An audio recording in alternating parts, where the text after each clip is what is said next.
ഇന്നത്തെ പണി മഴയത്ത് ഒരു ചക്ക വറ്റൽ കഴിക്കണമെന്ന് തോന്നി. അങ്ങനെ ചക്ക വറ്റൽ പണിയാണ്. ഇതിന് ഞാനിന്നൊരു ലേലം പള്ളിയിൽ നിന്ന് വിളിച്ചെടുത്ത ഒരു പൂവ ചക്കയാണ്. പക്ഷേ നല്ല ക്വാളിറ്റി ചക്കയാണ്. അത് നല്ല വിളഞ്ഞ് ഒക്കെ പാകമായ ഒരു ചക്ക.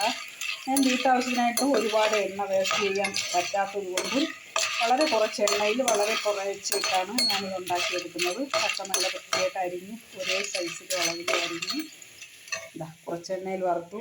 ഇത് ആദ്യം വറുത്ത് കോരിയതാണ്. അത് അടുത്ത സ്റ്റെപ്പ് കോരാൻ നേരത്ത് അത് ആദ്യത്തെ സ്റ്റെപ്പ് മറ്റൊരു പാത്രത്തിലേക്ക് ആക്കും. അല്ലെങ്കിൽ ഇതിൻ്റെ ചൂട് വീണ്ടും ആ തണുത്ത് വരുന്നതിലേക്കാവുമ്പോൾ അത് കുതിർന്നു പോകും.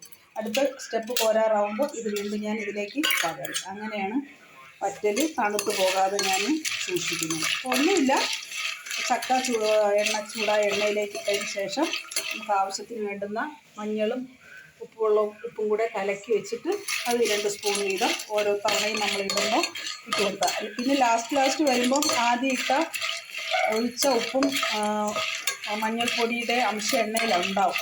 അപ്പോൾ പിന്നീട് ലാസ്റ്റ് സ്റ്റെപ്പൊക്കെ ഒഴിക്കുമ്പോൾ നമുക്ക് വളരെ കുറച്ച് മതി. വളരെ ടേസ്റ്റി ആയിട്ടുള്ളത് ചക്ക വറ്റൽ റെഡിയാക്കി എടുക്കാം. മിനിറ്റുകൾ മതി. നമ്മൾ കടയിൽ നമ്മൾ വീട്ടിലുണ്ടാക്കുന്നതിൻ്റെ 4 ഇരട്ടി വിലയാണ് കൊടുത്ത് നമ്മൾ വാങ്ങുന്നത്. അപ്പോൾ എല്ലാവരും ഈ മഴ സമയത്ത് സ്നാക്സ് വീട്ടിലുണ്ടാക്കി ശീലിക്കും. ഇപ്പോൾ ചക്ക സീസൺ ആയതുകൊണ്ട് ഇഷ്ടംപോലെ ചക്ക നമുക്ക് കിട്ടുമല്ലോ. എല്ലാവരും ഒന്ന് ട്രൈ ചെയ്യൂ. Okay, thank you.